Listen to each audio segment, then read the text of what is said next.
How are you all today? Pretty good? Good. Feels like a long time since I've seen you. I guess it has been almost or a month at least. But yeah, I think it's probably because there's a lot happened between last time and this time. I think I told you I went back to Hawaii, right? Did I tell you that? Oh, okay. Yeah, so that was fun. I spent about 10 days there, and it was a nice reunion. The main purpose for me to go to Hawaii was a reunion, family reunion. My mother's family is from Hawaii originally, and I think I told you, one of my aunts was celebrating her 100th birthday. I think I told you that in America, when you turn 100, the president gives you a letter, sends you a letter, congratulating you. So yeah, but it was also a fun opportunity to reconnect with many cousins that I have not seen for decades, because they're scattered all over. I guess we say in Hawaii they say the mainland. You know, in Taiwan we say mainland, we mean Dalu, right? But in America in Hawaii they also say mainland. That means Dalu Meikuo, right? So they're scattered all over the mainland, the United States, and so I don't really see them that much, or I haven't seen them in a very long time. So yeah, it was fun. And we went to Oahu, you know, the island where Honolulu is. That's where we spent most of our time. But we also spent some time on another island that's very popular called Maui. And so that was a lot of fun. So anyhow, that was a good time. And then when I came back, I spent one night in Korea because it was, you know, when you buy cheap tickets online, sometimes they have very long layovers. Does everybody know what a layover is? Yeah. Sometimes people say stopover, but for airplanes, when we're flying, we often say layover. Oops, that's a V. A layover. So layover means basically when you have to spend some time in between, you know, as you land at one airport, but then you wait in the airport before you go to another airport. So I bought these really cheap tickets on Asiana Airlines, which is something. It's a Korean airline, and I noticed the layover was 15 hours. So I thought, well, you know, Swanla, I'm not going to spend 15 hours in the airport, and so I actually booked a later flight from Korea to Taipei, and I booked a hotel near the airport. And I gave myself I think it was more like 20-something hours there. And so I could relax, and it was fun. And I ate some bulgogi and bibimbap and all the Korean foods. I don't know how you say those in Chinese. Bulgogi is like Korean barbecue, right? But bibimbap is like a stone bowl. And they put the rice in there, and you add the jiang, and you mix it all up. And the bowl is made out of stone. Yeah, how do you say that in Chinese? Oh, 吃过饭, right? Oh, okay, 拌饭, okay. Yeah. So in Korean it's called bibimbap. Yeah, so I really enjoyed that. That was fun. But the funny thing was, even my airplane, on the airline, they also serve bibimbap. Now, they don't use a stone bowl, but they give you the rice and they give you the sauce, and they give you instructions on how to do it. So it's very funny. I thought, wow, this is great. So anyhow, it was fun. I had a good time and enjoyed my time visiting friends and family. Okay, so today I wanted to start with this article. Of course, the whole situation in Iran, it continues, and you know, every day seems to bring some new development or new news, and so I thought we would read this first, and then we can look at a different article. So it says here, U.S. ships sail through Strait of Hormuz, testing ceasefire. Okay, so I think you know what this means, but what does a ceasefire mean? Yeah, cease, what does cease mean? C-E-A-S-E. Stop, right? Now, it's not a word that normally we just say stop, or sometimes another word that we might say instead of stop, it's more of a military word, is halt. Halt means to stop as well. To halt something means to, but halt has more of a active meaning, like I'm going to halt something. I'm going to stop it, like I am doing that. Okay? Cease is also more of a general word, to cease, to cease talking, to cease doing something, but it means also to stop. So why don't we say that word together, halt. Halt. Cease. Cease. So cease fire, of course, fire here means to be shooting, right? So cease fire becomes one word. It becomes a means, a noun, and we turn that into a word. So let's say that together too. Cease fire. Cease fire. Okay, now I think you know we've all talked about words like straight before. This is not 直的, of course. It means straight means what? 海峡, right? We have the Taiwan Strait. Everybody talks about the Taiwan Strait. Now, it's interesting because sometimes this word has an S and sometimes it doesn't. You just have to look at some places. If you look at a map of the world, sometimes you'll see it says, whatever, Momo, whatever, and then straits with an S. And other times it just says straight with no S. So in Taiwan, we usually have no S, just like this. We say straight. But if this meant 直的, like straight, it would be S-H-R-A-I-G-H-T, right? Be spelled differently. So straight, if you say this is a straight line, we would spell it with a G-A-I-G-H-T. So it's spelled differently. So let's just say that, straight. Straight. Okay, and I think everybody in the world knows where the Strait of Hormuz is. It's right on that very narrow edge between Iran and Oman. And I'll tell you a little fact. I've actually been there. I've actually gone swimming in the Strait of Hormuz. I've told you before, I went to visit several years ago. I went to visit my friends in Oman. And Oman is very interesting because I'm not going to try to draw a map, but Oman is below, right? The country of Oman is below the UAE. What is that? Lian? Alien, yeah. It's below it, but then they own a little piece of land above it on the Strait of Hormuz. So you have Oman, you have the United Arab Emirates, and then you go up to the Strait of Hormuz, and there's a little tip there, that little point, and that belongs to Oman. So Oman owns that little piece of land above the UAE, but most of Oman is below. So we drove from Oman up to Dubai, and then the UAE, and then up to this tip, right facing Iran, and then we went back to Dubai. So anyhow, it's kind of interesting. So why don't we say it together, Strait of Hormuz. Hormuz. Okay, so of course this is very important because so much of the world's oil comes through the Strait of Hormuz. So it says here, Iran launches missile drone strikes on UAE. Now, we just said that UAE stands for... Right, so United, we have the United States, but this is the United Arab, and then Emirates. Now, Emirate is a word that's very unique to the Middle East, Zhongdong.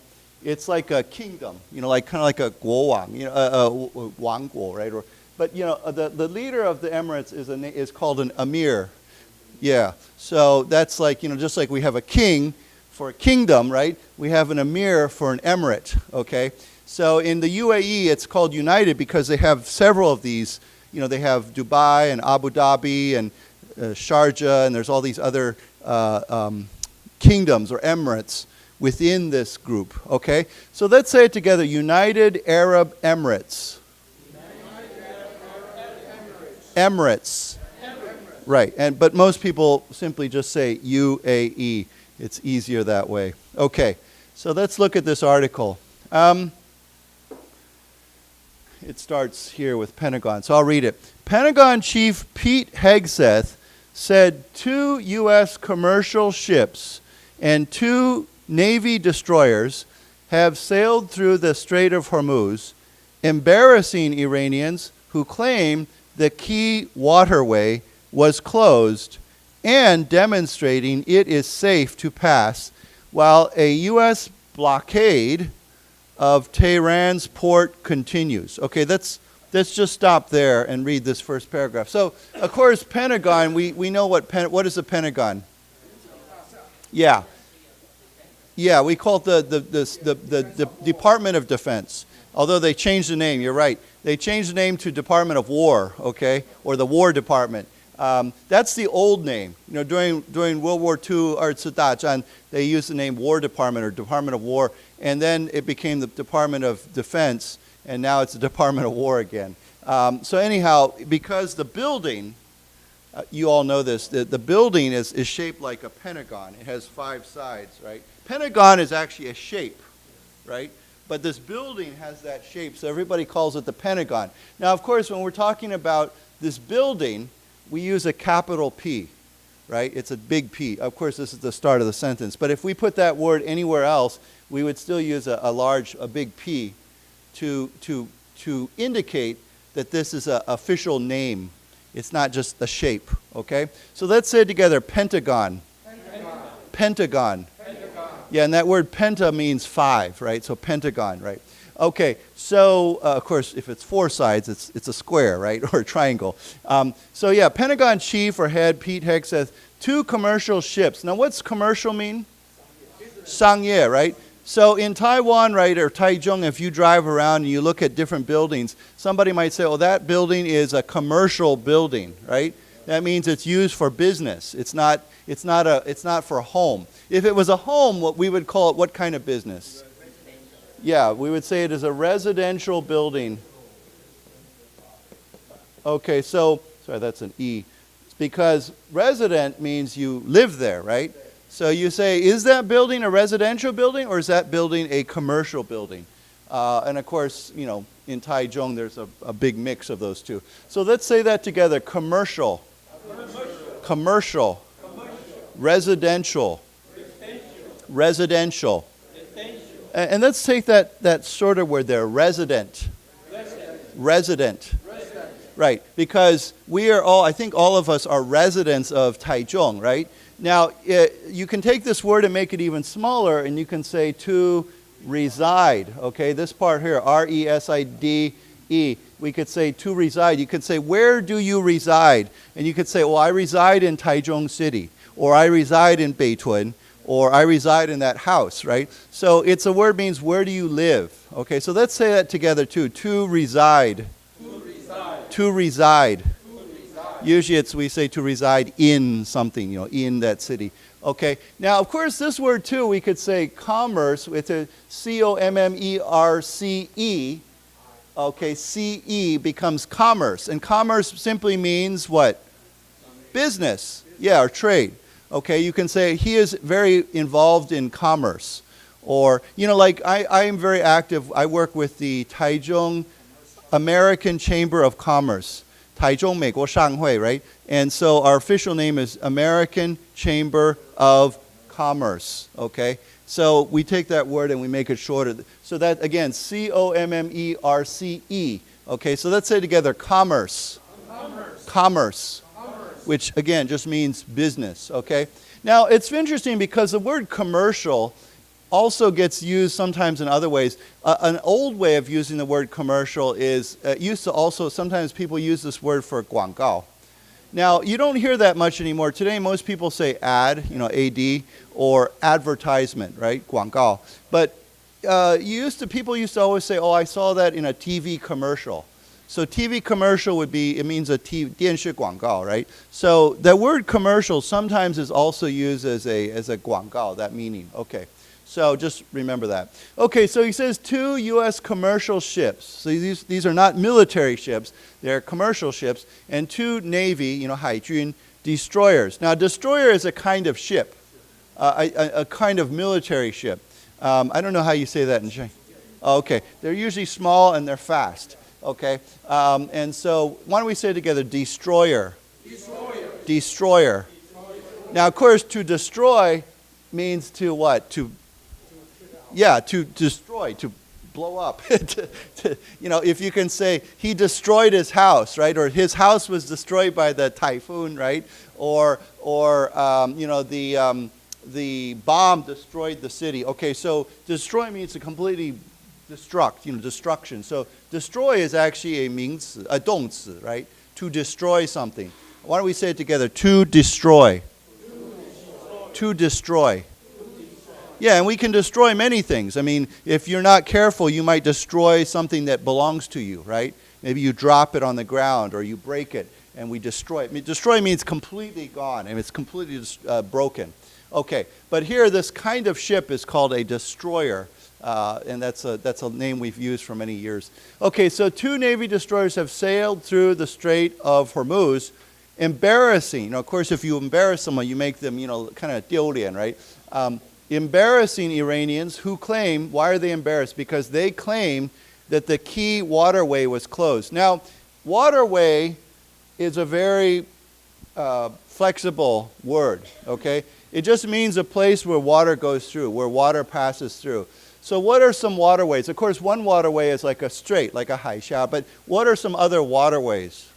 Canal? Okay, what else? Yeah, but what's the most common waterway? Even more common. Not really a swimming pool, because a swimming pool is not flowing, right? A waterway the water has to be moving. A river, yeah. A river is the most common waterway, right? But even like you could say like, on the side of the road we have a 水沟 or something like that. That's a waterway, even though it's very small, right? When I was a kid, maybe you know this word, but it's a Japanese word. In Taiwan, it used to be that on the side of the road, it was always open, right? Long, long time ago. And we used to, my American friends and me, we all used a Japanese word we called a benjo. I think it's toilet, right? People called that the benjo because it was where all the dirty water went into, right? I think it's a Japanese word, isn't it? Benjo, right? Yeah. Yeah. So you remember, maybe some of you who are like my age or older, you remember on the side of the road in Taiwan, it used to be open, right? And I still remember when I was a very small child in Hualien, one day I was standing on the side of the road in front of my house, watching something go by, and I started going backwards, and I went straight into the benjo. Into the ditch. And of course, my parents had to take me home and give me a bath because it was very dirty. That's a waterway, even though it's very small and very, very tiny. Okay, so why don't we say together waterway? Waterway. And here it's a key waterway. Key, of course, means important, right? It's critical, it's crucial, it's important because all the oil goes through it. So the Iranians they said that this key waterway was closed, okay, but the U.S. is now sailing through it. So it also it shows that it is safe to pass while a U.S. blockade of Tehran's ports continue. Now, we've talked about the word blockade, I think, before. Blockade means what? To block something, right? So in this case, the U.S. is blocking Iran's gangko, right? They won't allow ships to come in. They won't let ships go out. So we call that a blockade. Blockade just you think of the word block. Block means to stop, right? So a blockade is usually much bigger, right? But you can blockade smaller things. For example, sometimes, for some reason, like near my house a few days ago, they were going to Walu, right? They're going to dig up the road. So the police blockaded the road. They put up a blockade so the cars could not go through because they had to dig up the road. So that's also a blockade. Sometimes they're very big, sometimes they're very small. So why don't we say together, blockade? Blockade. Blockade. Blockade. Okay, so let's read this paragraph together, this sentence together. Pentagon Chief Pete Hegseth said 2 U.S. commercial ships. Let's say it again, commercial ships. And 2 Navy destroyers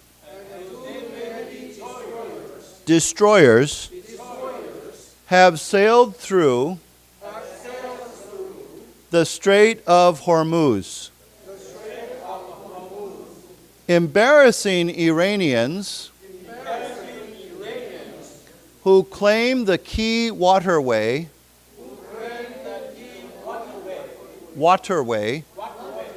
was closed, and demonstrating it is safe to pass while a U.S. blockade of Tehran's ports continues. Right. Tehran, of course, is the capital, the Shoudu of Iran, right? So when we say Tehran, often it also means Iran, the whole country of Iran. Okay, so let's continue. It says here, The crossings may for, what's this so strange? The crossings may for in the key waterway. Okay, I guess it means the crossings on May 4. It's a little bit confusing. But anyhow, the crossings May 4 in the key waterway for 20% of the world's oil and natural gas came amid a fragile ceasefire. The U.S. military sank 6 Iranian boats targeting commercial vessels under the mission, which the United States has named Project Freedom. Okay, so let's stop with those two sentences. Now, crossing means simply to cross, right? Now here, because we have a haixia, right, strait, we can say to cross the strait or cross through the strait, you know. And so the crossings, it's again, I would, if I was writing this, I would say the crossings on May 4, but here they simply write the crossings May 4 in the key waterway for 20% of the world's oil and natural gas. So this key waterway, why is this waterway so important? It's because 20%, you know, 20% of the world's oil, you know, 石油 and natural gas, which, what is natural gas? 瓦斯, comes, you know, came. This is a key waterway where 20% of the world's oil and natural gas came. Okay, so this word is more connected to this. The crossings May 4 came, and then in the key waterway, this is more of a description, okay? Came amid. Amid means in the middle of, right? We think of in the middle of, amid is the same way. You can say, right now we are in the mid of, or amidst, sometimes we add an ST, amidst something, in the middle of something. Amid a fragile ceasefire. Now, we talked about the ceasefire, right? But what's fragile mean? Good. Easy to break. This is a very good word. I'm sure we've talked about this before, but what are some other things that are fragile? Our bodies. Yeah, we're fragile. What? Glass. Yeah, glass is fragile. You know, have you ever shipped, maybe when you send something, mail something, sometimes if there's something that's fragile inside, they'll put a sticker, 贴纸, and it says fragile. So hopefully the mailman, you know, he treats it carefully, right? He doesn't just deal, you know, throw it on the ground. So yeah, fragile. Now I will say this word gets pronounced in two ways. Some people say fragile with an I sound, and some people say fragile. Fragile. So you can say, either pronunciation is okay. Fragile or fragile is okay. So why don't we say together, fragile. Fragile. Fragile. Fragile. Yeah, it just means easily broken, right? Many things are fragile, like glass, right? Or, yeah, other things. Sometimes you buy something that's very valuable and you don't want it to be broken, so you say, oh, this is very fragile. Be careful. Okay, so this is a very fragile ceasefire. Now, what that means, of course, is here, the ceasefire could be broken. Now, a ceasefire, when we say, if, you know, ceasefire means you stop shooting, but if you start shooting, we use the word broken. Okay, so we say the ceasefire was broken.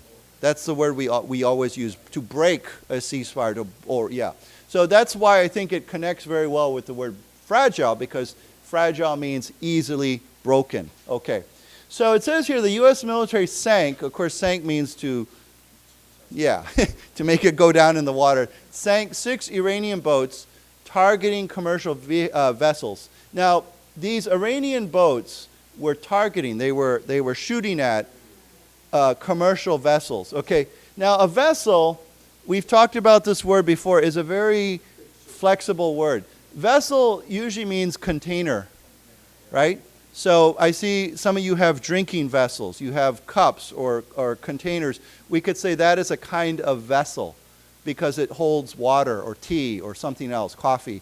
But a vessel, so a vessel could be any kind of container, but we use this word also for ships because a ship contains things, right?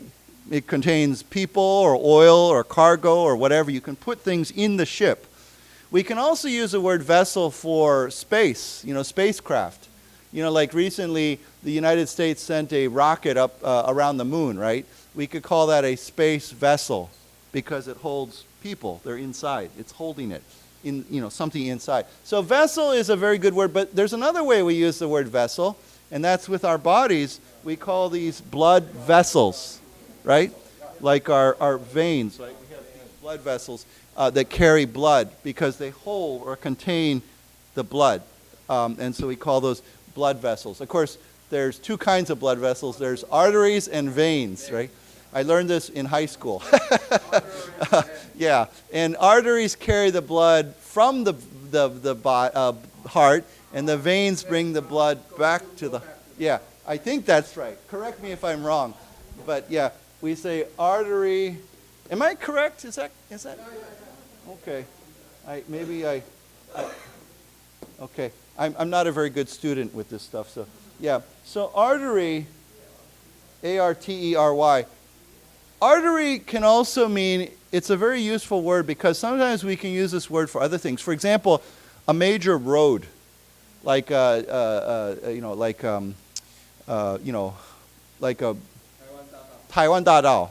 Yeah, we could say that is a major traffic artery because it carries lots of cars and trucks. So it's almost like our bodies are artery. So arteries are a major way to carry blood. Why don't we say together, artery. Artery. And then vein. Vein. Yeah, it's another kind of blood vessel. Yeah, I should know this. What is the word? Oh, I think I know. It's capillary. Yeah, it's the very, very small blood vessels. I'm not sure if I can spell this properly. I think I'm spelling it. I think it's spelled. I think I'm spelling that right, but it might be wrong. So please forgive me if I'm spelling. But it means the very, very small blood vessels. Yeah, the little, like even in your eyes, right? There's tiny, tiny little blood vessels. So the really small blood. An artery is usually a bigger blood vessel, like the ones from your heart, right? They go out to your, or go down your legs, but capillaries would be the really, really tiny ones that you can barely see. Okay, why don't we say it together? Capillary. Capillary. Yeah. So my biology teacher would be very proud of me, right? So yeah. Okay. So targeting commercial vessels under this mission, which the United States has named Project Freedom. So the U.S. has given a name for this operation or this mission, which is called Project Freedom, which is a classic American name for. Yeah.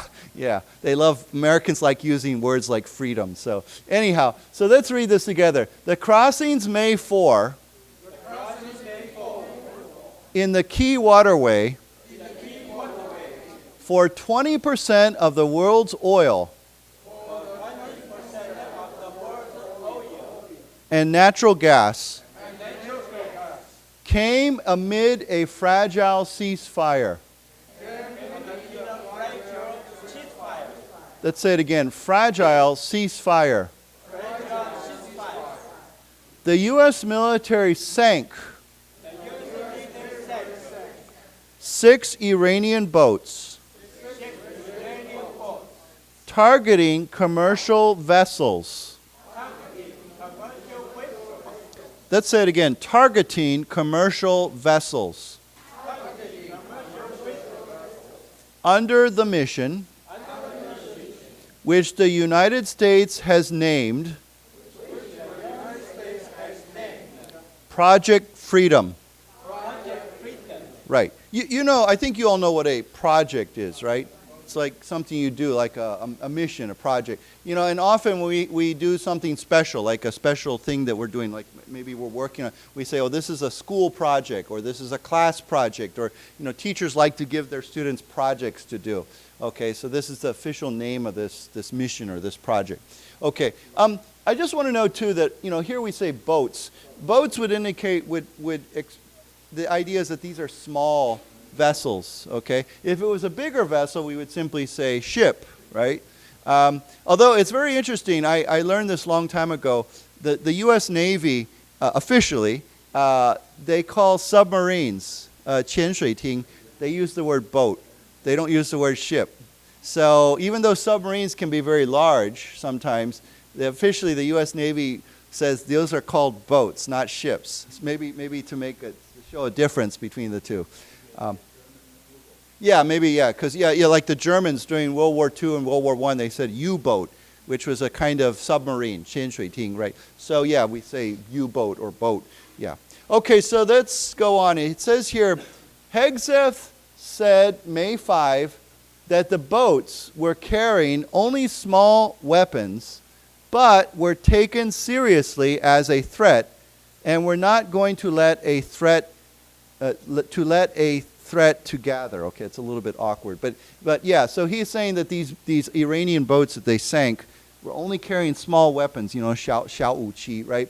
But were taken seriously. I mean, they need to take those seriously as a threat. So they were a 风险, right? A risk, a threat. Okay, and we're not going to let a threat gather. Okay, let's read this too. It says Iran, also launched missile and drone strikes on the United Arab Emirates, sparking a blaze at an oil facility and leaving 3 people injured. Now, we've talked about this many times too. What is a spark?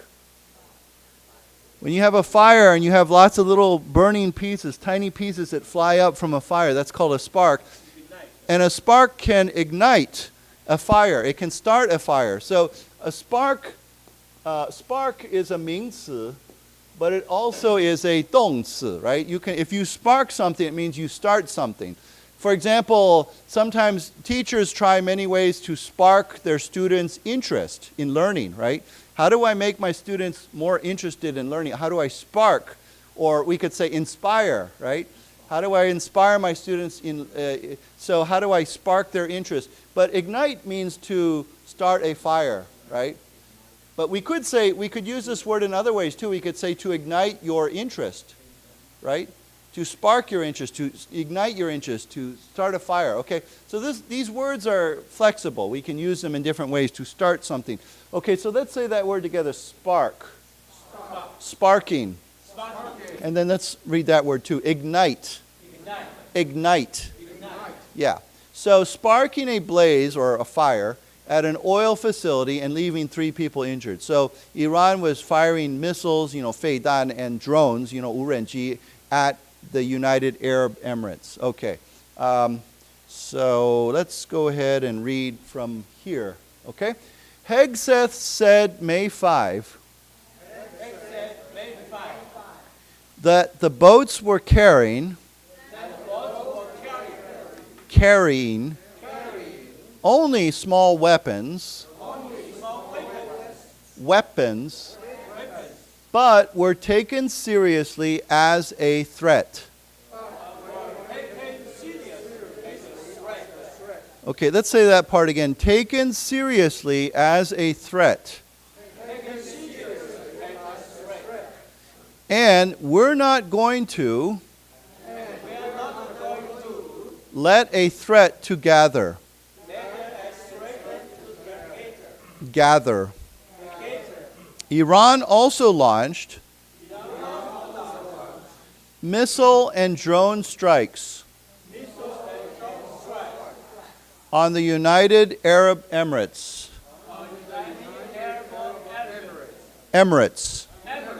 Sparking a blaze at an oil facility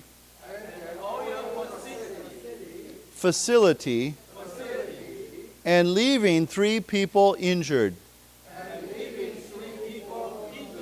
Right. So facility, of course, is like kind of like a like a place, like an oil refinery, or oil, something to do with oil, like a factory or something like that. We say facility. It's very funny, though, because this word sometimes gets used in very different ways. A long time ago, I don't hear this much anymore, but sometimes people, when they wanted to be polite, they would, if they had to, go use the 厕所, they would say, I have to use the facilities, right? It meant I have to go use the bathroom, the toilet. But they would use the word facility for toilet. So anyhow, I just want to mention, too, earlier I said fragile and fragile. There's 2 ways of pronouncing it. This word, too, sometimes people say missile, and some people say missile, okay? Either way. So you can see it's very similar to fragile, fragile, missile. Either way is okay. So let's say it again, missile. Missile. Yeah, so either one is fine.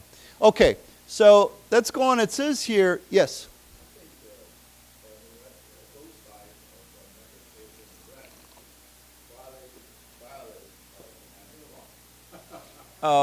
Maybe, yeah.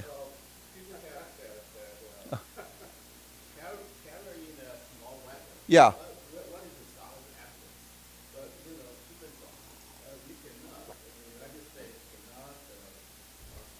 Mm-hmm. You're saying these Iranian vessels, or? Yeah. Yeah. Yeah.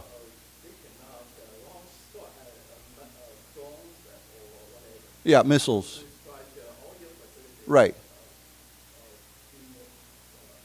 Right. Right. I mean, I think that there's a way for them to tell if I mean, not always. I'm not saying always, and I don't know what was happening here. But you've seen these infrared IR photos taken from helicopters or other drones. You can sometimes often see these small boats. If you see a bunch of guys carrying guns or missile launchers, or the boat has guns on it, some of these things are obvious. I mean, you can see it. And Iran has been using small boats to attack ships. They call them mosquito boats or something like that. They have, winds. But so I think it could be that they don't really know, but I think it's very possible with modern technology that you can see if the people in the boat are carrying guns or the boat has guns. So I think his point is, hey, these boats are a threat, to these ships, or they're behaving in a threatening way. So we're just going to take them out.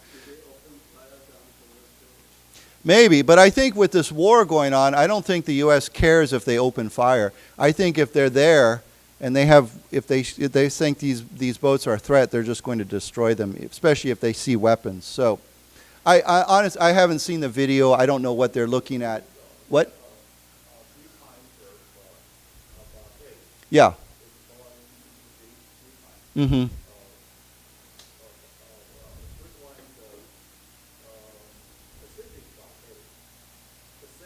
Mm-hmm. Right. Mm-hmm. Right. Mm-hmm. Mm-hmm. Mm-hmm. Right. Well, I think you've already figured out one thing: is the United States doesn't care what the UN thinks anymore. So I don't think Donald Trump cares what the United Nations thinks. So yeah, I think many Donald Trump especially, but I think many Americans, they think the United Nations is kind of useless.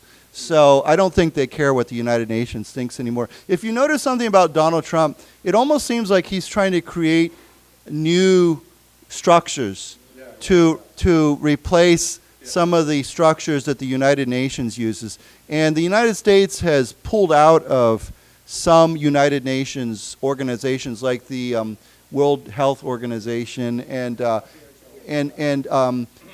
of the, the U.S. has not paid money that they should pay to some of these, the United Nations, their fees and all those things.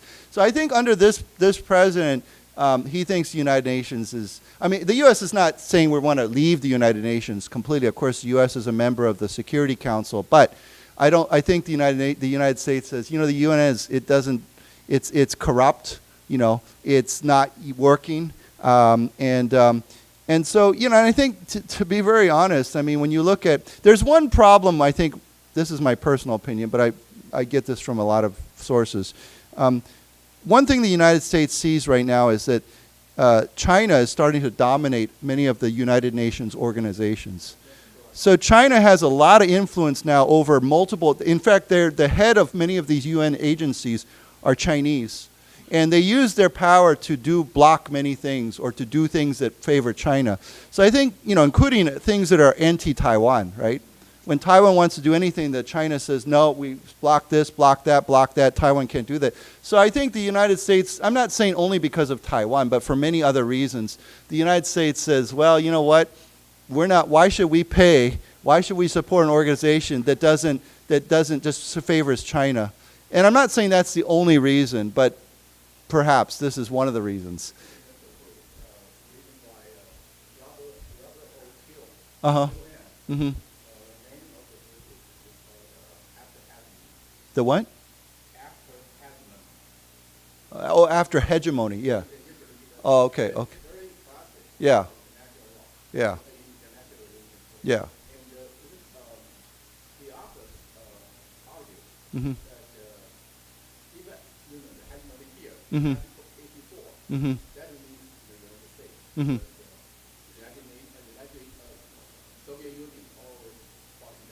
Mm-hmm.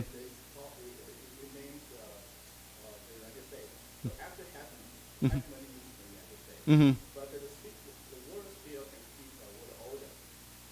Mm-hmm. Mm.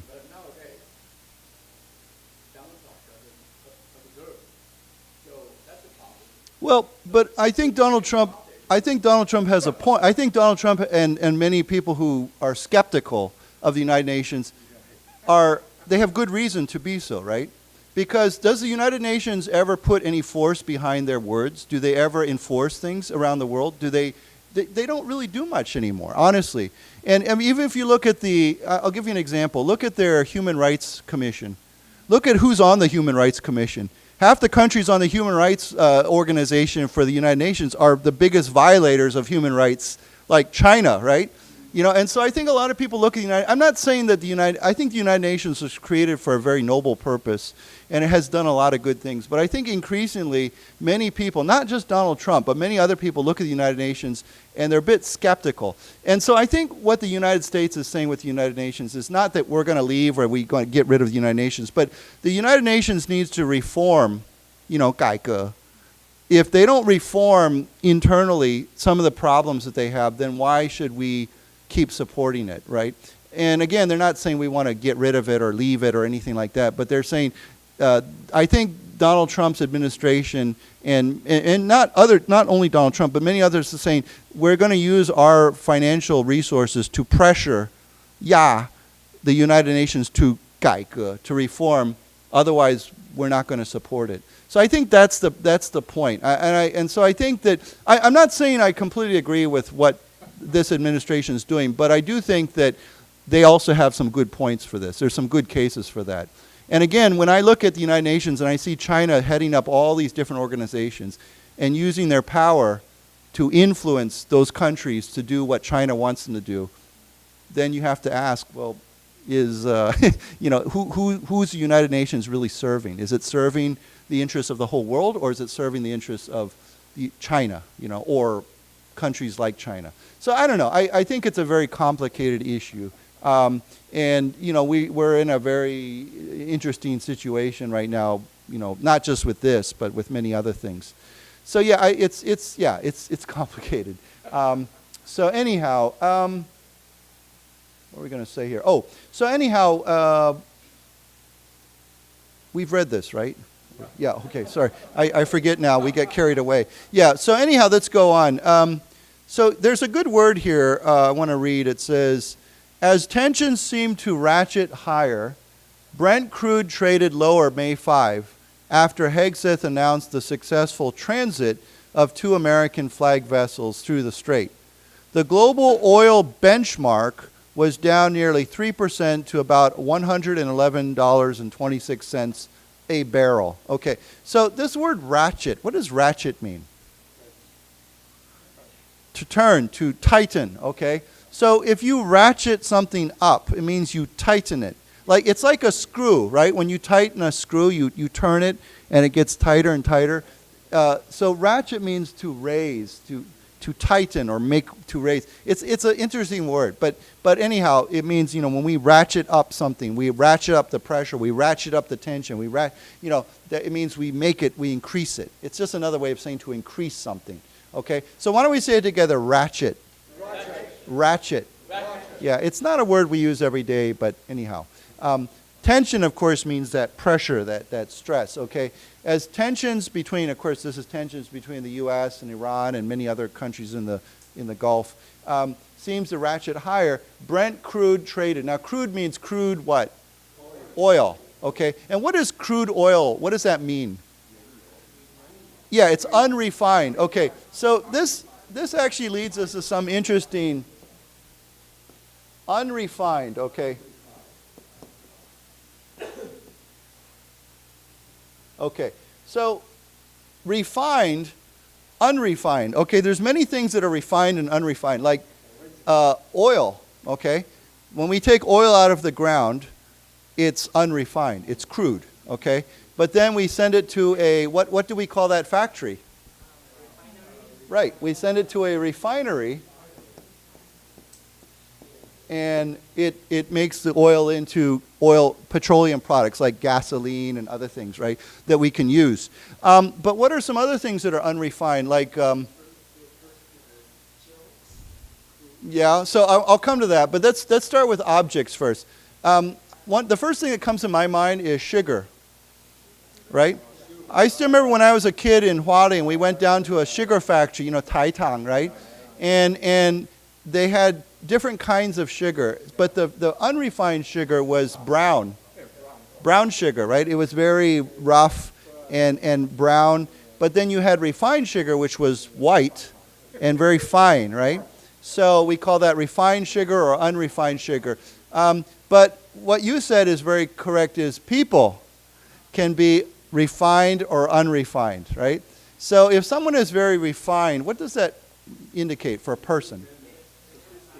Yeah, they're very high class, 高级, very classy, very mature, 成熟, very sophisticated, very polite, 很有礼貌. We say that person is refined. But if they're unrefined, it's crude, right? So we can use this word to describe people, okay? But we can use it on a similar way. We can use it to describe language, okay? Someone who likes to use crude language means that often they use a lot of 脏话, right? Or the way they talk is not very, it doesn't sound very good, right? Sometimes you talk to somebody and they're using a lot of bad words and the way they talk is not very sophisticated. And you say, wow, that person's quite crude, or their language is quite crude. Or they tell a crude joke, 开玩笑, but it's not a very good joke.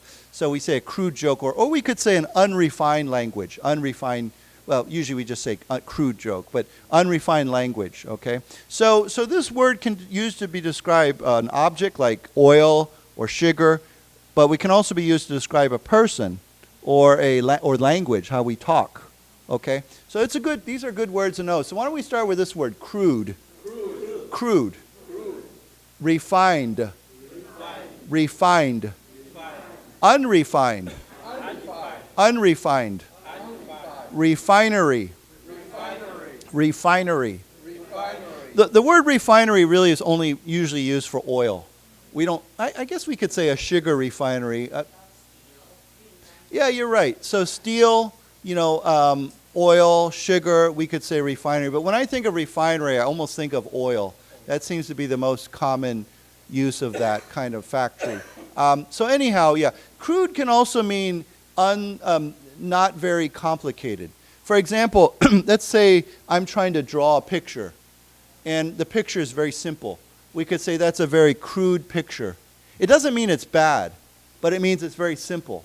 Like when you draw a picture of a person and it's a stick man, right? It's just a circle. That's a crude picture, right?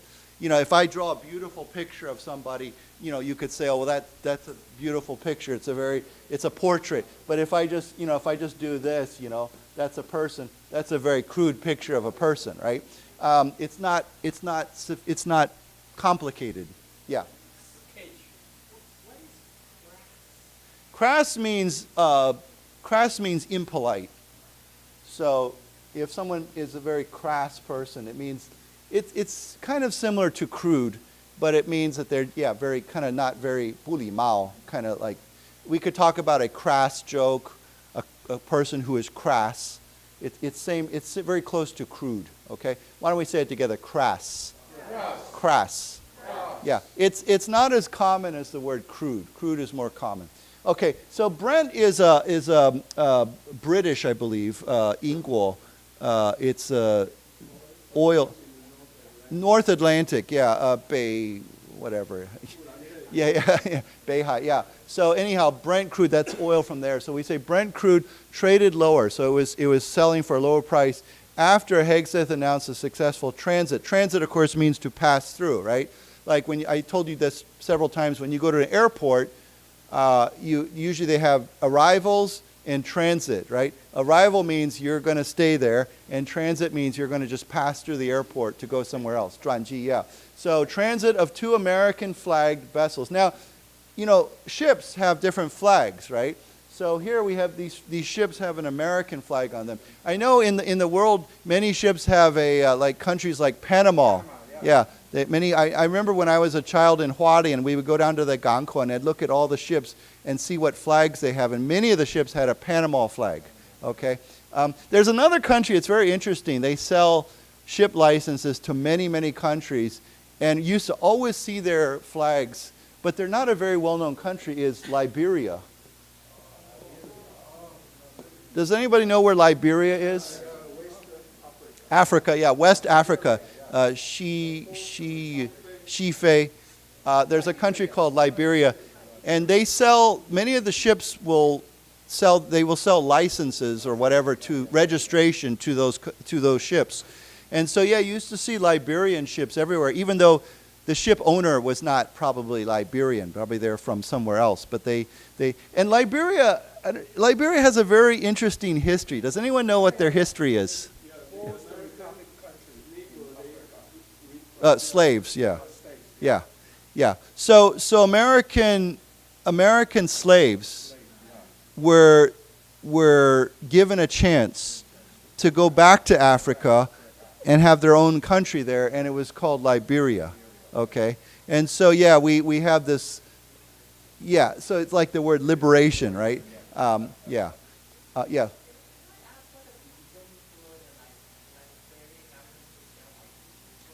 I think that it's probably a good way to make money.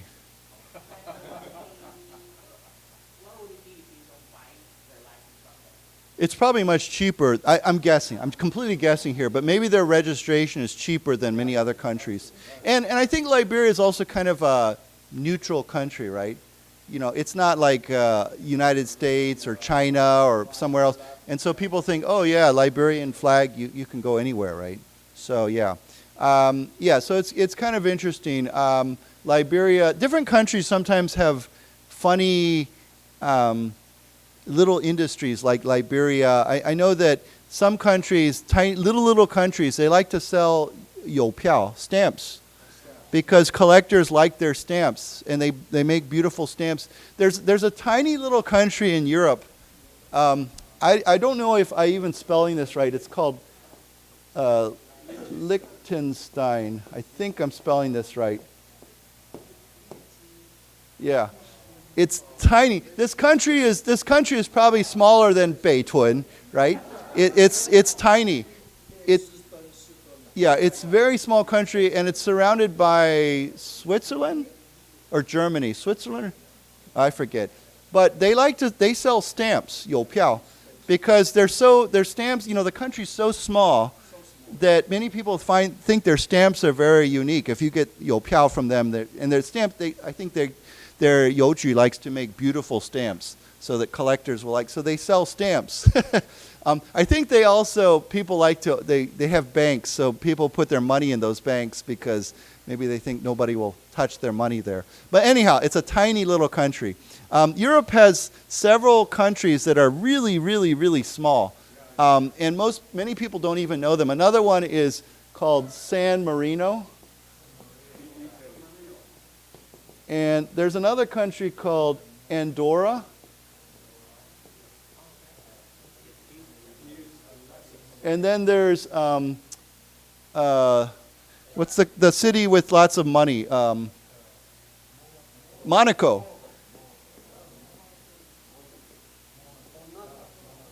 I think I'm spelling that right. These are all very like mini countries, okay? And so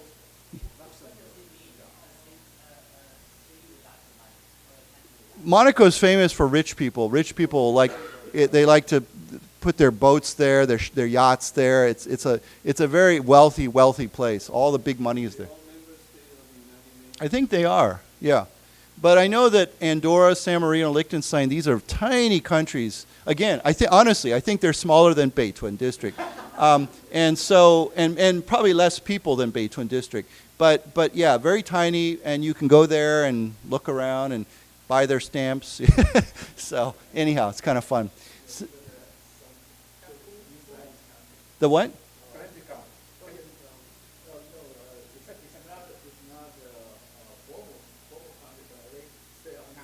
Oh yeah, passports. Yeah, yeah.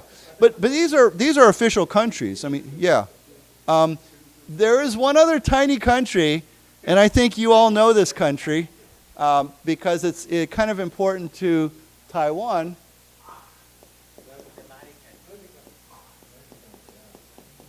Vatican City, right? And what is in the Vatican City? The Pope. It's the head of the Catholic Church, 天主教. But that is a country. I mean, Vatican City is like a mini country inside Rome. So yeah, that's another tiny.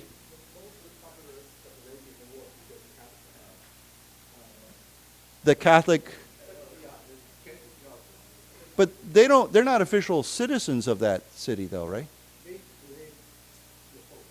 Right, but they don't have a passport from the Vatican City. So I don't know what the actual population of Vatican City is, but I like whenever I'm introducing Taiwan to other people, and we talk about, 外交, diplomatic relations, I always mention this place because it's the only country in Europe that has diplomatic, has a 大使馆 in Taiwan, so Vatican. So yeah, Europe's very interesting because they have all these little all these little countries that are actual countries. Yeah. 800 people. Okay, so that's probably smaller than my Li or whatever, my Li in Taichung, Yeah. Actually, it's probably almost like my apartment building than the building next door to me. Yeah, so yeah.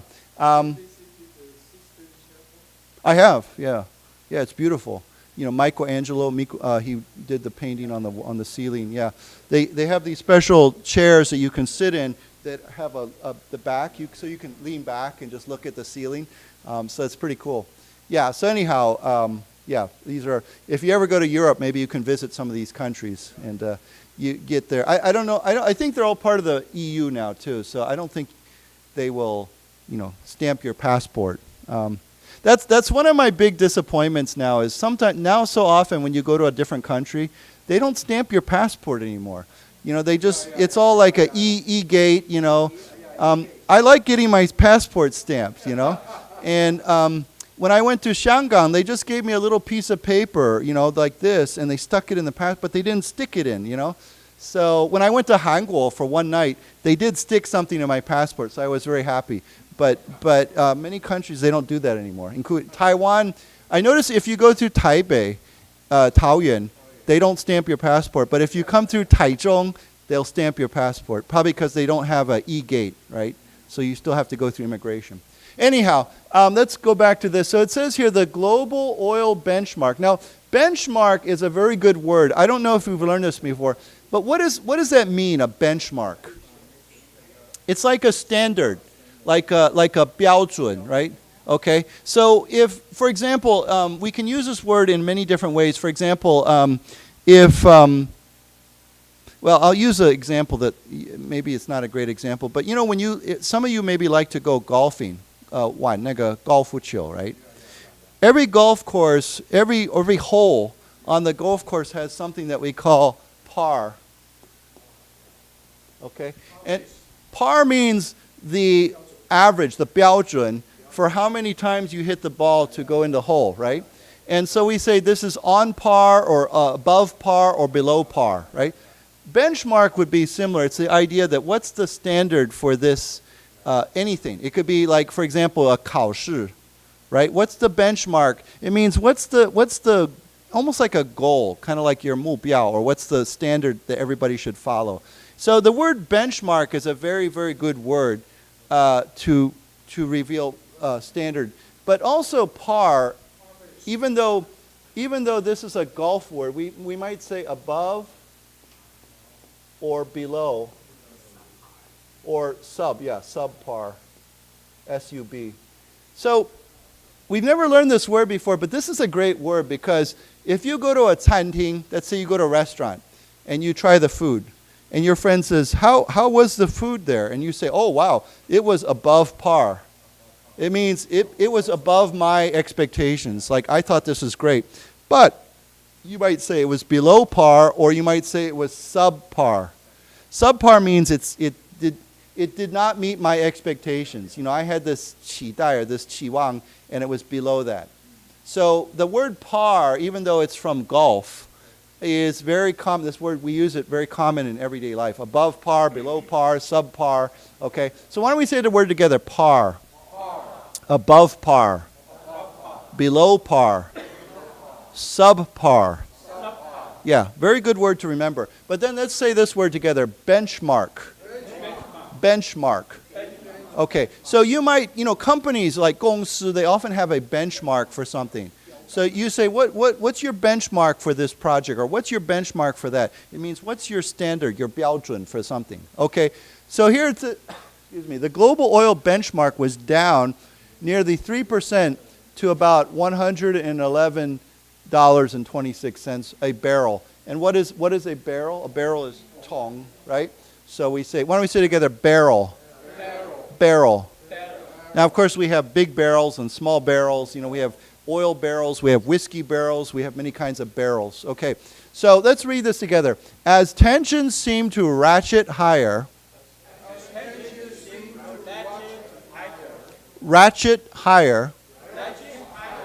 Brent crude traded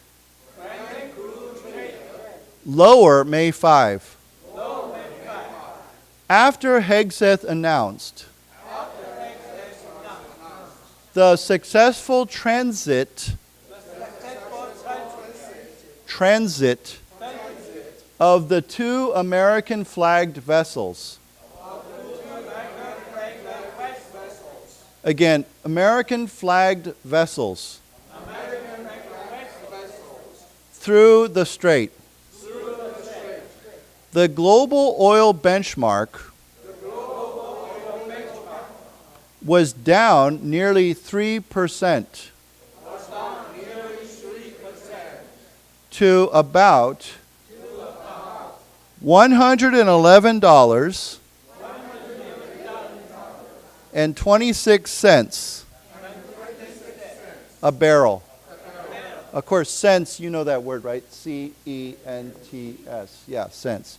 I don't know if you heard this. I think this is true. The U.S. government has announced that they're not going to make a penny anymore. They're going to stop making them, which is kind of interesting because I guess they think why? We don't. So, now when you go to look at prices, I assume, I don't know if it's all right now, but in the future, it will all be priced by 5 cents or 10 cents or, it won't be, like 26 or 27 or 28. It would just be, by 5s or 10s, right? So yeah, because in America, a cent is a penny, right? 1 cent. And what is we've probably talked about this. What is 5 cent? What is a 5 cent coin? A nickel. Okay, and what is a 10 cent coin? Dime. Yeah, and a 25 cent coin is a quarter. Yeah, and then we have $1 and all that. There used to be, a long time ago, not recently, you can still see them. There's a 50 cent coin, and there's a $1 coin. There's been many different kinds of $1 coins. Some in the long time ago, it was a big coin with Eisenhower on it. And then they came up with all these different $1 coins with different people on them. But they're not as common. I mean, you still see them. But yeah, so a penny would be 1 cent, 5 cents, 10 cents, and 25 cents. And these are very common, right? So if you're in America and somebody says, do you have a nickel? Or I have 2 dimes, or give me a quarter. That's what they're talking about. It's the way of saying that. And this is a we say this very, very normally. It's funny, every time I go back to America, I feel embarrassed because when I go to the store and I'm trying to give them cash, I'm not used to thinking in this way. So the guy, the store guy is waiting for my money to give him change, and I'm counting my money, and I'm like, which one? I'm trying to think, okay, 2 quarters and a dime, and he probably thinks, what's wrong with this guy? He's like like bandan or something. Yeah, but yeah, it takes a while for me to change my way of looking at coins. So yeah, why don't we say this together? Penny, penny, nickel, nickel, dime, dime, quarter, quarter. Yeah. So if you talk to Americans and they use those words, then that's what they mean.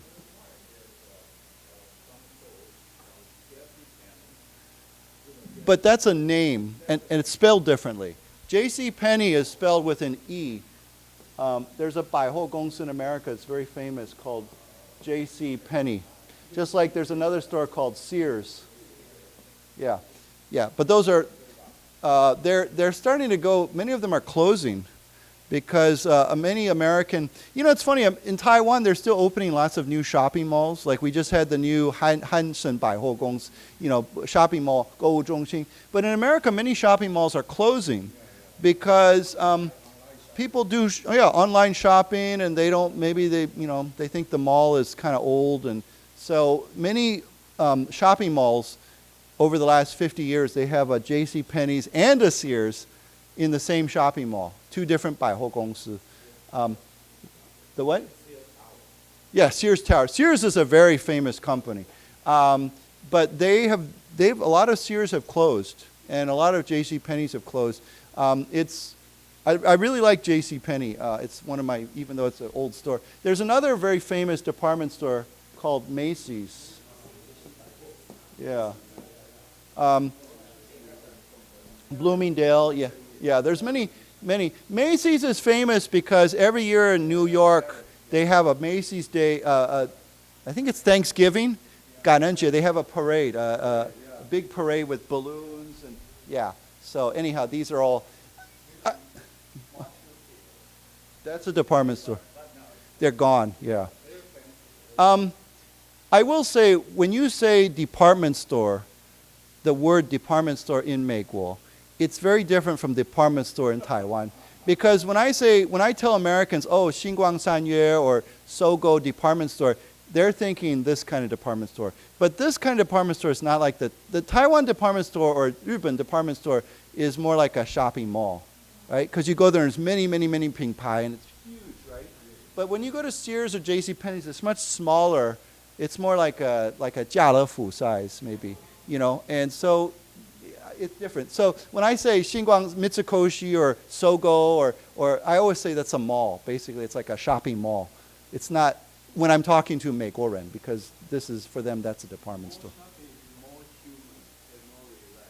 Malls, I agree. I like malls. I mean, I enjoy walking around malls. Have you all been to Hansen yet? Yeah. It's huge, right? I go, it's near my house, so I go by there when they were building it. I kept driving by and I thought, oh, this looks nice. But when you go inside, it feels much bigger than it looks from the outside. So I went there on the first day, opening day, and I walked and walked and walked and walked, and after a while I was like, oh, well, Layla. So I went home. I think I have to come back later because it was so big. I mean, it just went on and on and on. But yeah, it seems nice. The people in Beitun and Beichu will be very happy, because before there was nothing, right? Okay, so let's go on, and we'll read a couple more paragraphs. Okay, so I will say something. When I was in Hawaii, my sister was over from Ohio, and I noticed one thing about Americans when they talk to each other from different states now. They love to compare gas prices. Everybody's comparing gas. They were like, how much is gas at where you're, and somebody's like, oh, gas in my is higher than this or cheaper than this. Everybody compares gas prices. How much do you pay per gallon of gas? Now, Hawaii, the gas is very expensive always because it's an island, right? All the gas has to be imported. Ohio, some states have tax, some states don't have tax. So I know in Ohio, before, people would drive from Ohio to Bingzhou, Pennsylvania, to buy gas if they lived nearby, because the gas in Bingzhou was cheaper than Ohio. So So Americans like to compare gas prices. So here it says, prices in parts of the West, this is the Western United States, have been significantly higher, and California's average was well over $6. That means $6 per gallon, okay? Prices in Washington State were approaching that level. Hegseth said Project Freedom to defend commercial ships from Iranian attacks would be temporary in preparation for other countries to defend the shipping lane. Okay, so here we're talking about prices. Now, you know what a gallon is, right? Yeah, it's about 4 liters. How do you say gallon in Chinese? Oh, okay, so so why don't we say together gallon? Gallon. And below a gallon we have a pint. And how many pints are in a gallon? 4. Yeah, I think that's right. No, about 1 liter, okay. And then of course below that we have a cup. So this is how Americans measure. Americans, it's 很麻烦 because they use their own special measurement system. So why don't we say it together, cup. There's 2 cups in a pint. And then pint, gallon, gallon. Of course, in Taiwan, like most of the world, we use liters, right? But in America, we still use these measurements. So anyhow, here it says well over $6, they would be per gallon. Okay. So anyhow, this Project Freedom to defend commercial ships would be temporary. And what does temporary mean? 暂时, right? Yeah. 临时, temporary. Why don't we say together, temporary? Temporary. Okay. So let's read this together. Prices in parts of the West have been significantly higher. Let's say it again, significantly higher. And California's average was well over $6. Prices in Washington State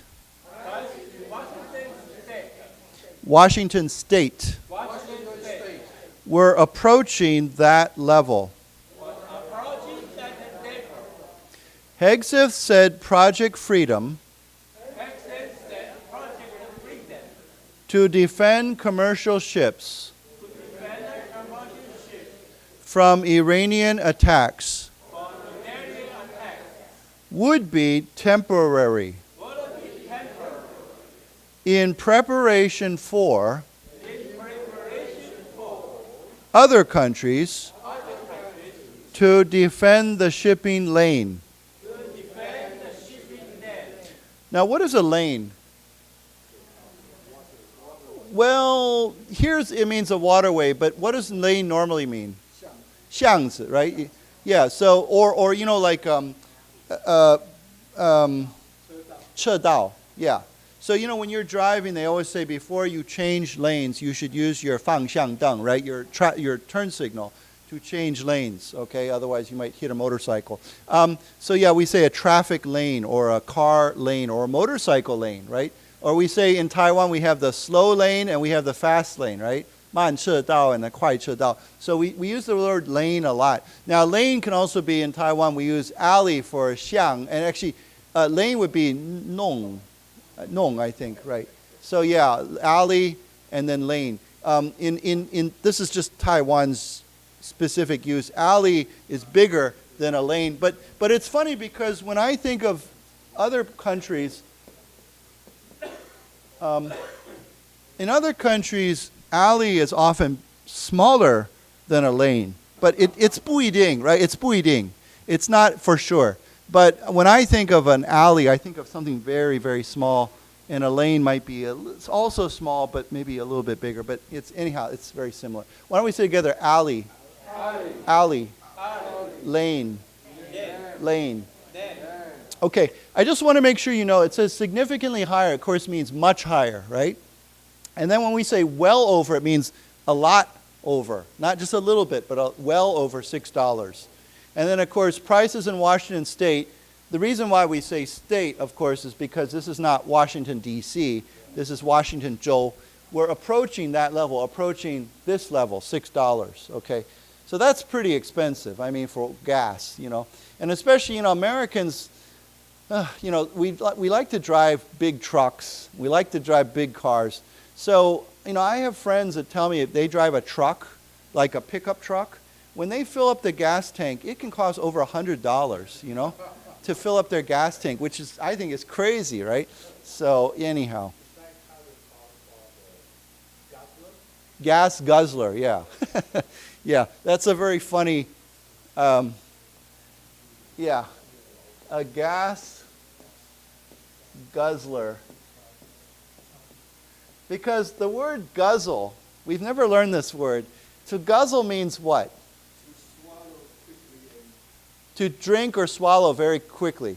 So, you know, some people when they drink beer, pijo, or Coca-Cola, they drink it very quickly, right? We say he guzzled his beer, or he guzzled down his soda. It means to drink very quickly or swallow very quickly. So when we say this expression, like he said, it's a nickname or slang word for cars that use lots of gasoline. We call that a gas guzzler because it drinks gas very fast, right?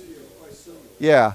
So, you know, sometimes in America you see people driving these really big trucks, pickup trucks. Like, well, you know, okay, I'll give you a little example. Maybe some of you don't pay attention to this, but Taiwan's Taichung their tow trucks for the government, they often use a imported truck from Ford, that's called the F-350. What?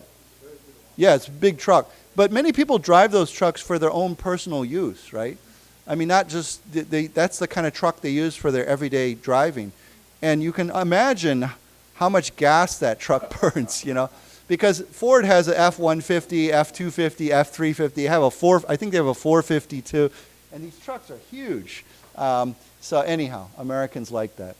Not all Americans, but some.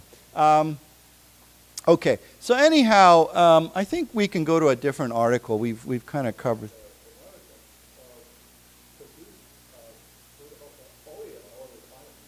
Yeah.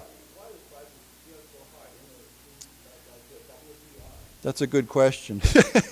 You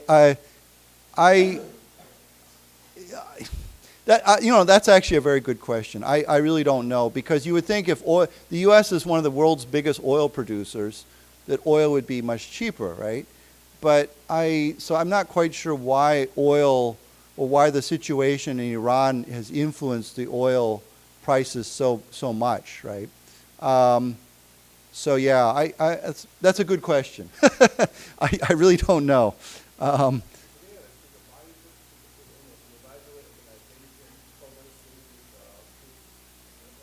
You mean for the U.S. government? I don't think so. You know, in Taiwan, the government will say oil prices will stay the same, right? I noticed recently they do this.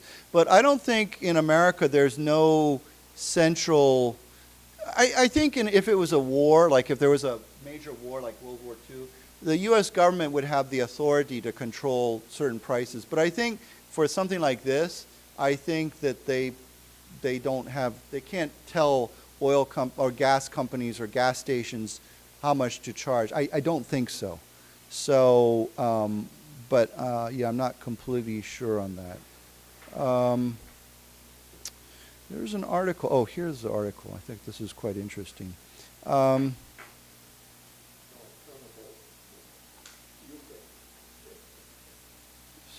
let me see if I can do this.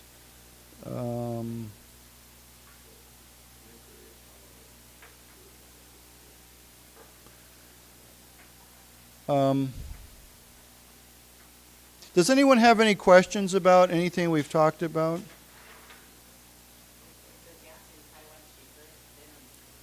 I think America's still cheaper than Taiwan, but not as much. You know, it used to be a long time ago, U.S. gas was much cheaper than Taiwan, but now it's closer to Taiwan. So, yeah.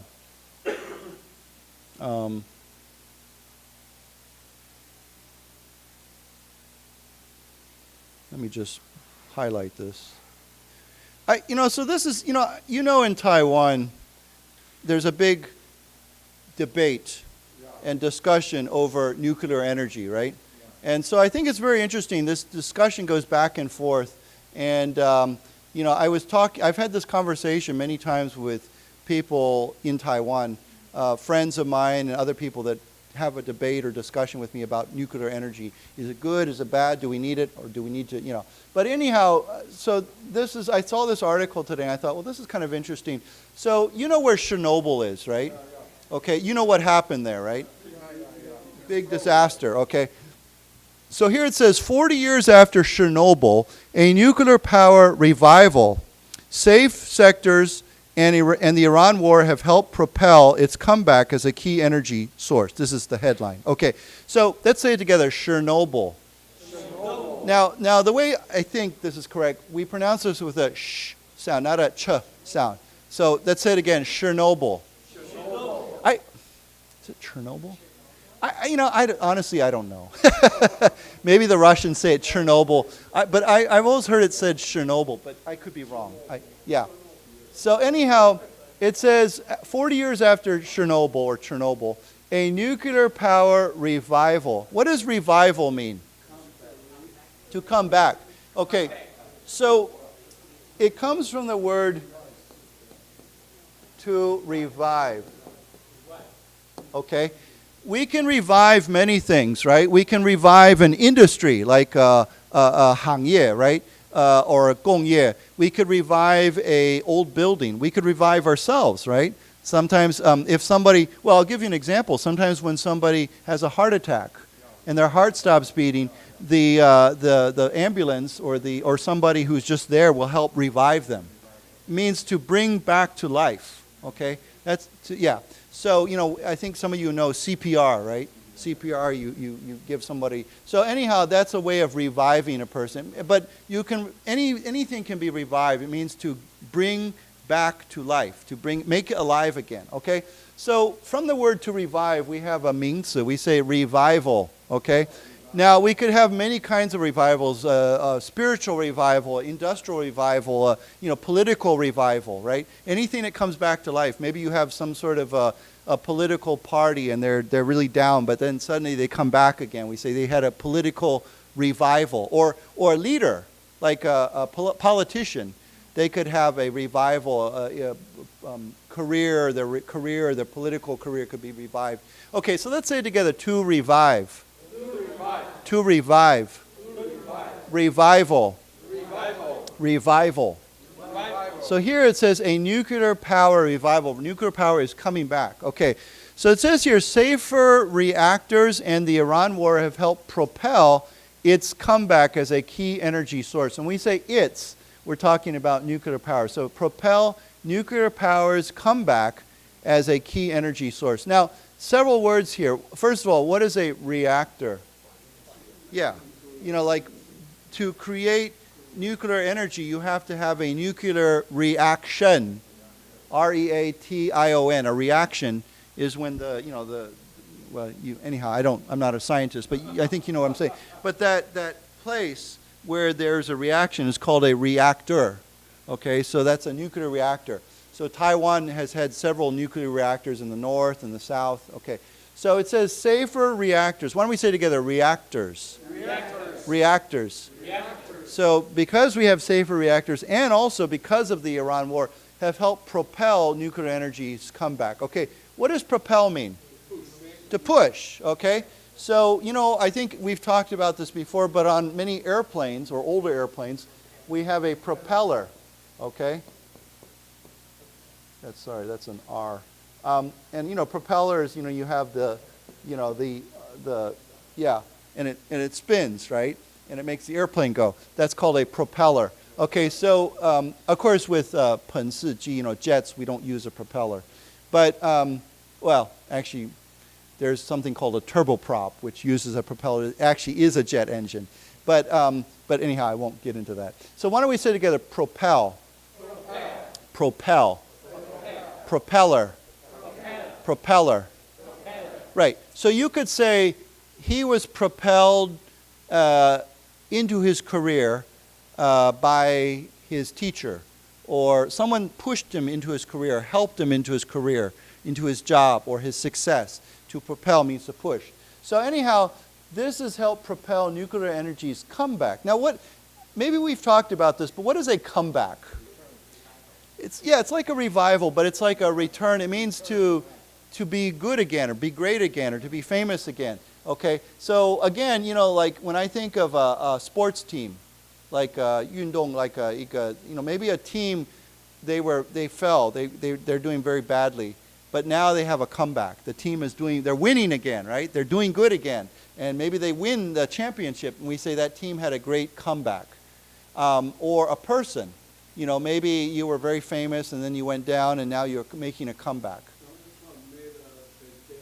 Kind of, yeah. I memean, he was president, then he lost the election, then he made a comeback. So there's many different kinds of comebacks. Okay, so it's a 名词, a noun. Okay, so let's say together, comeback. Comeback. Okay, so nuclear energy is making a comeback as a key energy source. So nuclear energy went up, then it went down. Now it's made a comeback. Okay, so let's look at this article. It says here. Damage to the Chernobyl nuclear plant from the 1986 explosion is still visible. The 1986 Chernobyl disaster fueled global fears about nuclear power and slowed its development in Europe and elsewhere. 4 decades later, however, there's a revival around the world, a trend that has been given a big boost by war in the Middle East. Okay, so of course, there was a big explosion in 1986. This disaster fueled global fears. Now, we've talked about this before. What it would be another way of saying fueled? Increased or added to, right? Because fuel, what are different kinds of fuel? Gasoline, right? Or we say when we eat food, that's our fuel for our bodies, right? Something that gives us energy, right? So when we say it fueled, it means it added to it, increased, okay? Or boosted. It fueled global fears around the world about nuclear power and slowed its development in Europe and elsewhere, other places. 4 decades later, which is how long? 40 years, okay? However, there is a revival around the world, a trend. And what is a trend? Like a movement or like yeah, I guess we could say a movement. It's when something becomes popular or something is moving in a certain direction. Like there's many trends. There's fashion trends, right? People might might wear a certain clothing. It becomes popular, and we say that's a new trend, okay? Or that's an old trend, right? Or we might say that's a new trend in music, in fashion, in whatever, okay? So let's say together, trend. Trend. And if something is super popular right now, we say it is very trendy, okay? So we add a Y here. We say it's trendy, okay? You can say, oh, that music is very trendy right now, or that hairstyle is very trendy, okay? So why don't we say together, trendy? Trendy. Trendy. Trendy. Okay, so this trend for nuclear energy has been given a big boost, a big push by the war in the Middle East. Okay, so let's read this together. Damage to the Chernobyl nuclear plant. Let's say it again. Chernobyl nuclear plant. From the 1986 explosion, explosion is still visible. The 1986 Chernobyl disaster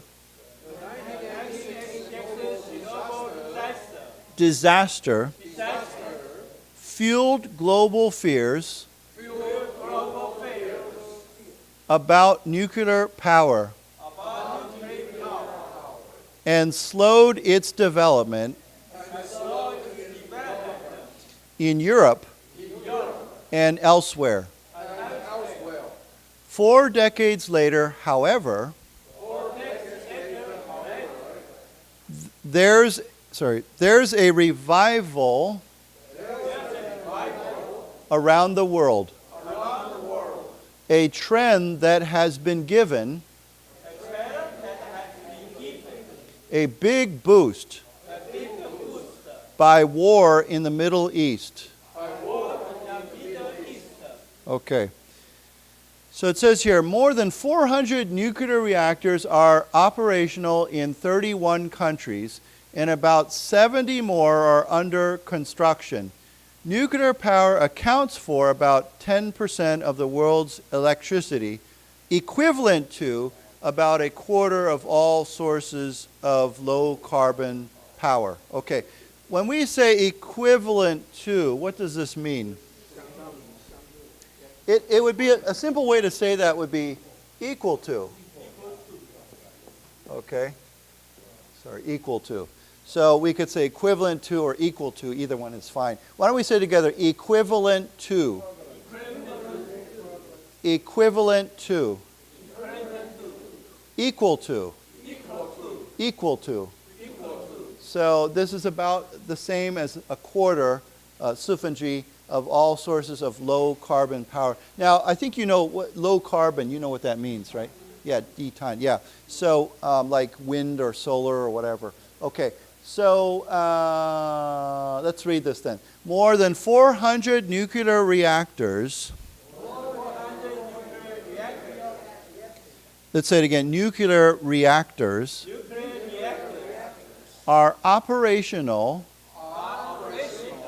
in 31 countries. And about 70 more are under construction. Nuclear power accounts for about 10% of the world's electricity, equivalent to about a quarter of all sources of low carbon power. Right. Okay, so it says here, nuclear reactors have seen steady improvements, including more safety features and cheaper construction and operation. Okay, let's just, well, steady improvements means what? Yeah, when stable, like it keeps, it's not up and down, it just keeps improving. Okay, so steady, we say steady improvements. Okay, so that's more safety, okay, I think you know that. Let's read this. Nuclear reactors have seen steady improvements. Improvements. Including more safety features and cheaper construction and operation. Right. We use the word safety features a lot for things that we buy, especially like cars, right? If you buy a new car, somebody might say, what safety features does your car have? And they say, well, you know, airbags, right? Or, well, of course, most basic is seat belts, right? Or, yeah, ABS, that would be another one, anti-braking system. Even my motorcycle has ABS now. So yeah, I think Taiwan says all motorcycles have to have ABS now, motor scooters, I think. Yeah, new ones. If you buy a new one, it has to have some sort of ABS. We say anti-slip, is it braking system? Yeah, whatever. Yeah.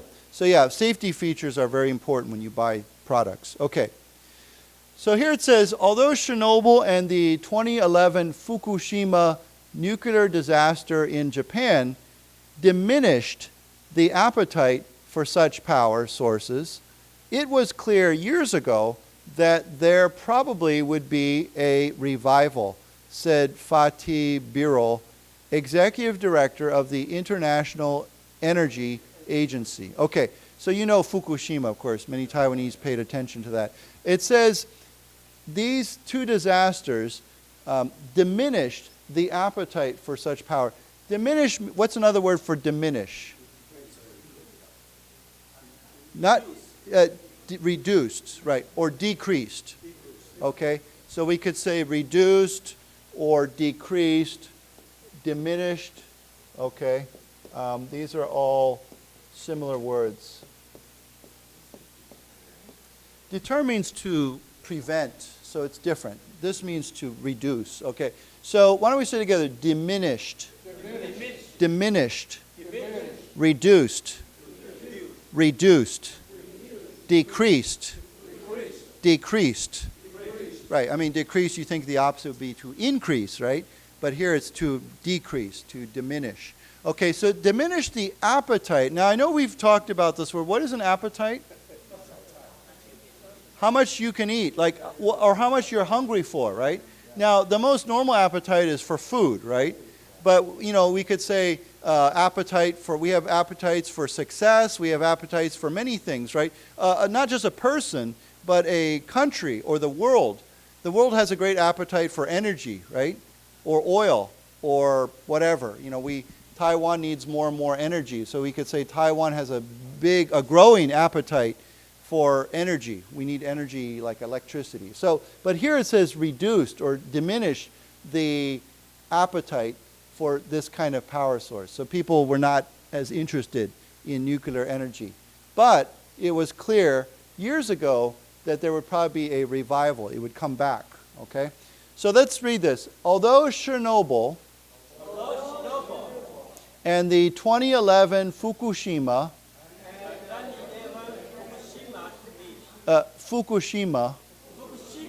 nuclear disaster in Japan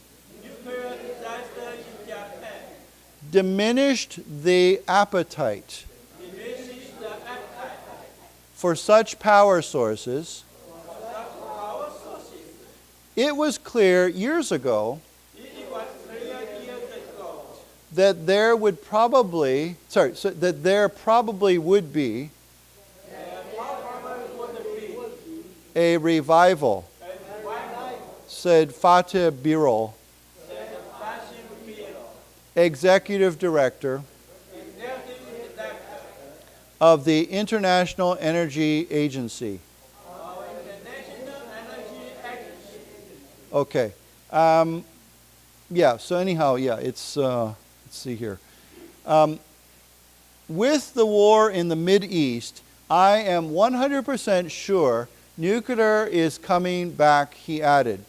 It's seen as a secure electricity generation system, and we will see that the comeback of nuclear will be very strong, both in the Americas, in Europe, and in Asia, Birol told the Associated Press. Okay, so Mideast is just another way of saying Middle East, Zhongdong. Instead of saying Middle East, they say Mideast. Okay, it becomes one word. Okay, let's say together, Mideast. Mideast. Just like in America, the whole central part of the United States, we call that the Midwest.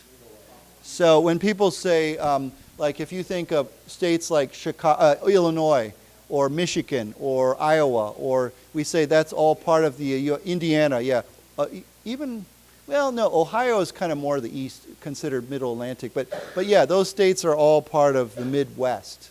So if someone says, where are you from? And you say, I'm from the Midwest. Oh, okay, what state? Oh, I'm from Illinois, so yeah. But here we have the Mideast. Okay, so he said, I'm sure 100% sure nuclear is coming back. Now, when he says nuclear here, he means nuclear energy, right? Nuclear energy. He's just shortening it. Okay, it's considered a secure means what? Safe, okay? Electricity generation system. To generate means to, 发电, right?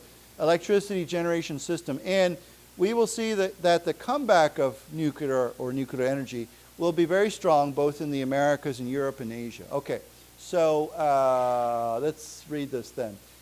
With war in the Mideast, I am 100% sure nuclear energy is coming back. Coming back, he added. It's seen as a secure electricity generation system, and we will see that the comeback of nuclear will be very strong, both in the Americas Americas in Europe and in Asia. Bureau told the Associated Press. Okay, now I want to ask you, why does it say Americas? Why does it say that? Yeah, it means all of the Americas. So North, Central, South America means Americas with an S. Now, of course, if you said America with no S, we would be referring usually to the United States. But Americas with an S means all of that, the whole area. Yeah. Okay. So it says here, the United States is the world's largest producer of nuclear power. Actually, I didn't know that. With 94 operational reactors accounting for about 30% of global generation of nuclear energy. And it is increasing efforts to develop nuclear energy capacity with a goal to quadruple it by 2050. Now, what does quadruple mean? Yeah, times 4, 4倍, right? So when we see the word quad, Q-U-A-D, it means 4 times. Like Q-U-I-N-T is 5 times, and we say quintuple, quadruple. 3 times would be what? Triple. And of course, you know double. So double, triple, quadruple, quintuple. After that, well, actually, no, we don't really say that. I mean, so I think the most I've ever heard is quintuple, but actually quadruple is probably the most normal of, I mean, it's quadruple or less than that, yeah. So why don't we say together, quadruple. Quadruple. Quadruple. Quadruple. Okay. Let's see here. Yeah. Okay. Oh, capacity. What does this word mean? Yeah, like your beer capacity, yeah. So yeah, it means like how much can you hold, right? So you can say, what's the capacity of your bottle? And you might say, oh, that's 1 liter, okay, or half a liter. So it means how much can it hold? Now, usually we can use capacity for many things. It doesn't have to be liquid. Like for a bus, you know, what's the maximum capacity of this bus? And maybe you say, oh, well, 40 people or 30 people. You know, it will say how much, what's the capacity. Or an elevator, you know, DNT. There's always a sign that says, what's the usually it says, what's the max, M-A-X, or maximum capacity. Okay, what's the most people you can put in there? Okay, so why don't we say together, capacity. Capacity. But sometimes we use this word for other ways. Like, for example, you can say, he has a great capacity to do work. It means he's very good he has a great ability, or he can do a lot of work. It means he's able to do a lot of work. Okay, so he has great capacity to do something or finish that or whatever. It means he has an ability. Yeah. So we can use it in that way too. Okay. So let's say this. Let's read this. The United States is the world's largest producer of nuclear power, with 94 operational reactors accounting for about 30% of global generation of nuclear energy. Oh, sorry, nuclear electricity. Electricity. And it is increasing efforts to develop nuclear energy capacity with a goal to quadruple it by 2050. Let's say it again. Quadruple it by 2050. Okay, so that's a lot of nuclear energy. It's funny when, you know, they talked about Chernobyl and Fukushima, but in America there was another 3 Mile Island. And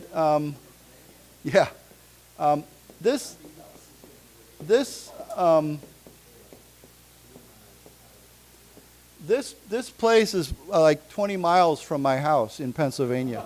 So every time I when I fly home or fly out of Pennsylvania, the airport for the 首都 of Pennsylvania, Harrisburg, is right next to 3 Mile Island. The airplane flies right over it. So it's very interesting because 3 Mile Island has several reactors, and they closed one reactor after the disaster in 1979. But now I think they're reopening one of those reactors, or some of those reactors. So I think it's the whole 3 Mile Island is still functioning. It's still going, although there was a leak of some radiation in 1979. Okay, so anyhow, yeah.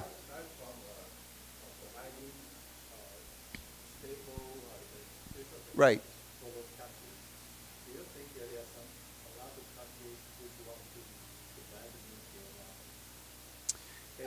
I don't think the majority of countries want to do that. I mean, some of these countries already have nuclear weapons, but I don't think most of them want to actually, they're not thinking about nuclear energy as a way to develop nuclear weapons. There may be a few, but not many. I mean, this is obviously one of the controversies over Iran, right? Because they say, oh, we're developing nuclear energy, we're refining uranium for nuclear energy, but many countries say, well, you're doing that to develop nuclear weapons, 武器, right? But I don't think most countries, I mean, obviously US and France and England, they all have nuclear weapons already, Israel, but yeah, so I don't know. I think that would make up a very small percent of countries that are doing it for that purpose. And obviously it's completely illegal to refine uranium for nuclear weapons unless you're part of the club, of nuclear weapons countries. Yeah. Yeah. Mm-hmm. Mm-hmm. Weapons, yeah.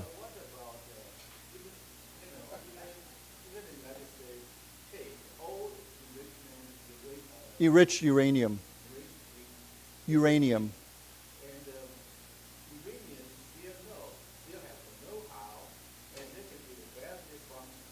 Yeah. Yeah. So yeah, it's a difficult thing. I mean, many countries have the ability to build nuclear weapons quite quickly, including Taiwan. Well, I think Israel and the United States have been very focused on Iran's nuclear uranium enrichment program.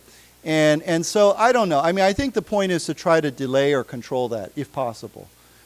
Because Iran scares a lot of countries because Iran has not been they've been a very belligerent country towards many Middle Eastern countries, of course towards Israel. And so I think Israel is very afraid that if Iran ever had nuclear weapons, they would actually use them against Israel. Because Iran said very openly that their goal is to wipe out Israel, right? And so Israel, if a country next door to you says, we want to wipe you out and we're trying to develop nuclear weapons, I think you would do everything possible to try to stop that. And so I think that's what U.S., or Israel especially, but U.S. is also saying we need to try to delay this or stop it or prevent it from happening. So I don't know. I don't know if that's realistic or not. Yeah. But, yeah. So anyhow, let's just read this and then we'll be done. It says, the world cannot power its industries, meet the demands of artificial intelligence, or secure its energy future without nuclear power, U.S. Undersecretary of State Thomas Donano said recently. Okay, I think that's the key right there is AI, artificial intelligence. It burns so much energy, right? These data centers, they burn up tons of energy. So I think right there, Taiwan, the United States, everybody's thinking AI. Okay, so let's read this and then we'll be done. The world cannot power its industries, meet the demands of artificial intelligence, or secure its energy future,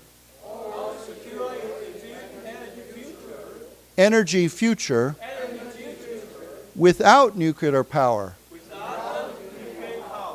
U.S. Undersecretary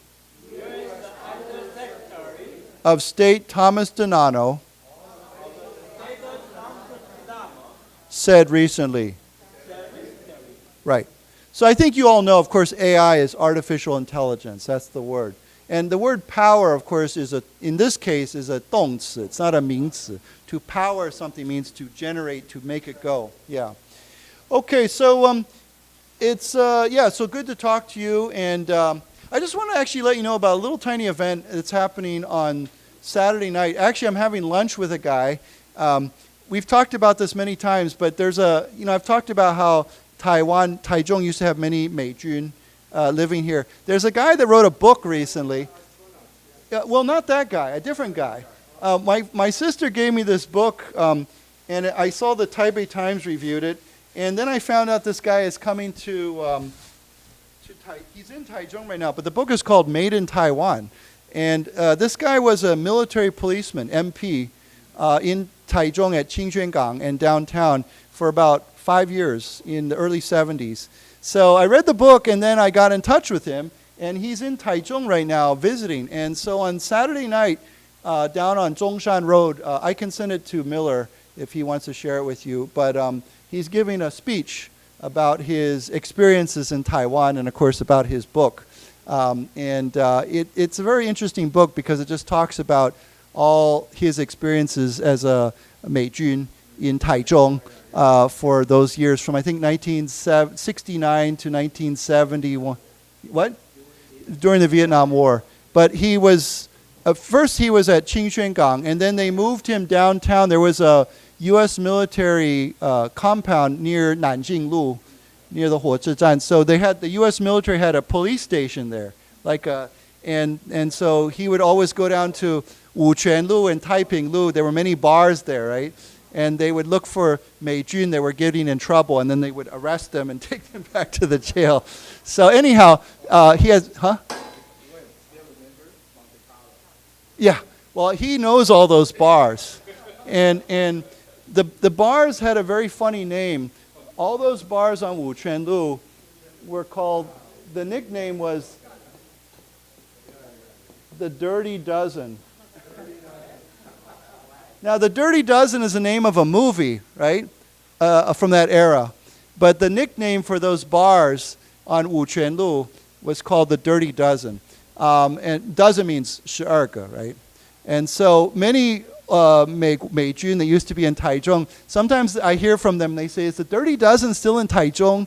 And they said, oh, I had such a good time down there. So anyhow, so anyhow, I can send the information to Miller. If any of you are interested, it's open at 7:30 on Saturday night. He's going to talk about his experience in Taiwan, in Taichung. So, yeah. Okay, nice to see you. Yeah, bye-bye.